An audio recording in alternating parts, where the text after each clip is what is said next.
I come here this evening on behalf of President William Ruto and the government of the Republic of Kenya to condole with the families that have lost their loved ones, to give support to the agencies that are working here, and to give strategic guidance on investigations and psychological support to parents and relatives. This incident happened around 1 a.m. and a lot of efforts were made, and so far we are unable to give up the figures, and we want to plead with the media and the people of Kenya to give our investigative agencies time to complete the analysis, the counting, and to account for each and every child. There were 311 people who are in boarding school. So far, 27 are in hospital. 37 are with parents. One has passed on in hospital. And indeed, 86, their whereabouts are known.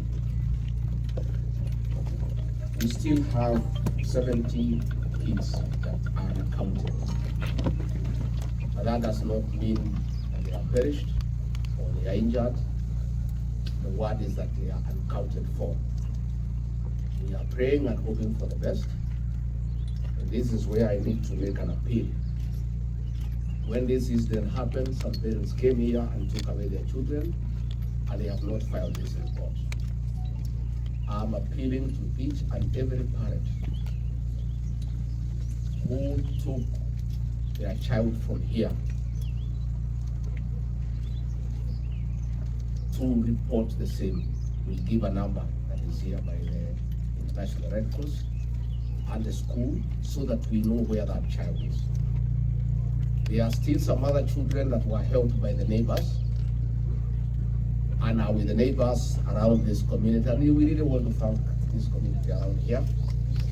Again, we are asking community members who have given comfort to these children to report the same. That will help us to account for each and every child. It's only after that that the government and our investigative agencies can be able to give a proper account. I have seen on social media all manner of stories, people trying to explain what happened. I want to plead with the people of Kenya to have empathy for the parents and to stop alarming explanations that are not backed by any investigative report. I want to thank the Governor of Nyeri, Mutahi Kahiga, and the county government of Nyeri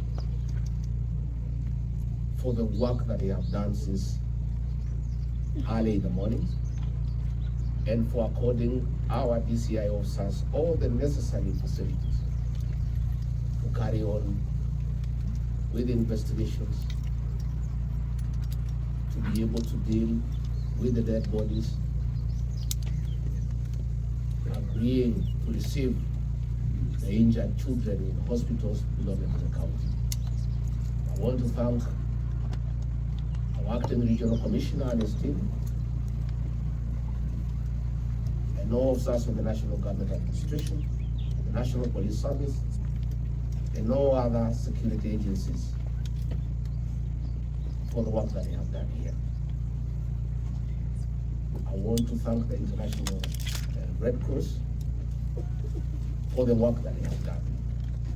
As we speak, we have specialized teams here from the Directorate of Criminal Investigations.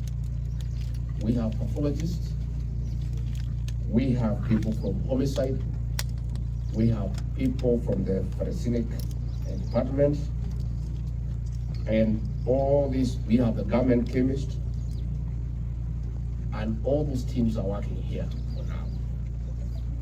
And that is where we're asking to be given time.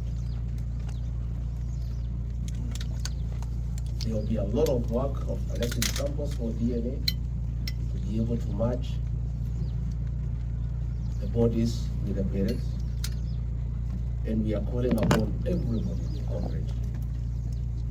So we are asking the media, we are asking the people of Kenya to allow our officers from the DCI, who are very competent, who are very professional, to be given time.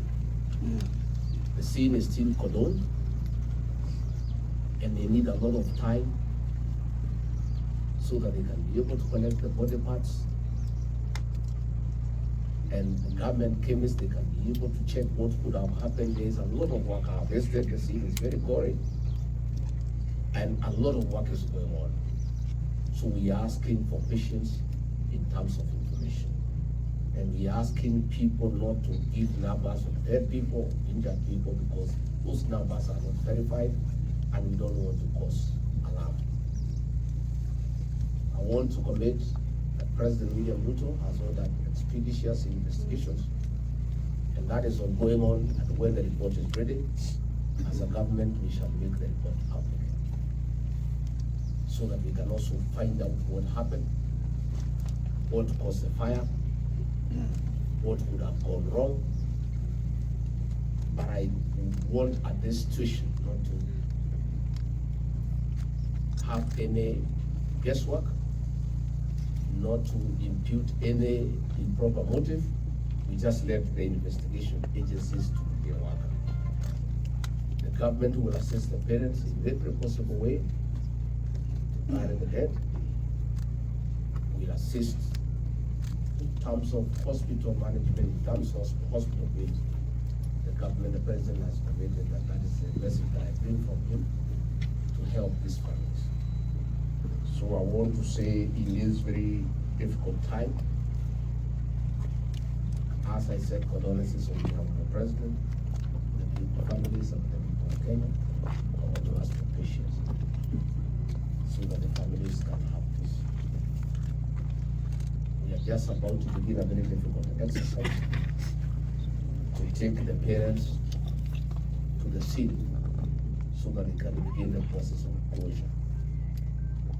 I've just met the parents, we have sung with them, we have prayed together, and the Ministry of Health, the State Department of Public Health has assembled a team of psychologists to give support, counselors to give support. So this is an ongoing exercise that will take about this, and we want to ask for patience from everybody concerned so that we give the right information. And as I have committed, once the investigations are concluded, we'll make them public so that everybody is aware. We have a number by Red Cross, 1199.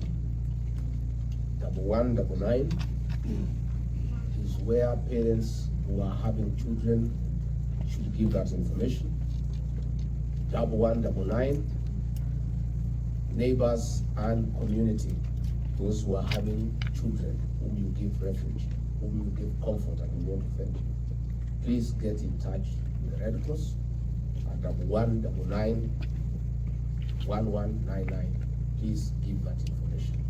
And the media, I appeal to you to publicize this information. The way I have explained that we need parents who came for their children to give a report so that we account for them. Neighbors and the community who give our children refuge should communicate through this number 1199 so that those children can be accounted for, and then we can know exactly where we stand. I think I've covered everything. I don't think you want to have any questions, do you? Yes, we do. But before I bring in the conversation, we're talking about safety in schools and why this keeps happening. What do you have to say about that? The issues of safety in schools continues to be a very emotive matter. And again, Sadly, as it is, this is another awakening call to us, especially our education officers, who are supposed to annually make inspections to see the safety of the children, the facilities that are there. Again, after the report is concluded, it will inform our next course of action as a government. And I want to take this opportunity to appeal to our education, to our county directors of education, the sub-county directors of education, to continuously inspect all schools, including private ones, just to make sure that what we have agreed on in matter of safety has been done. I think that will be a continuous process.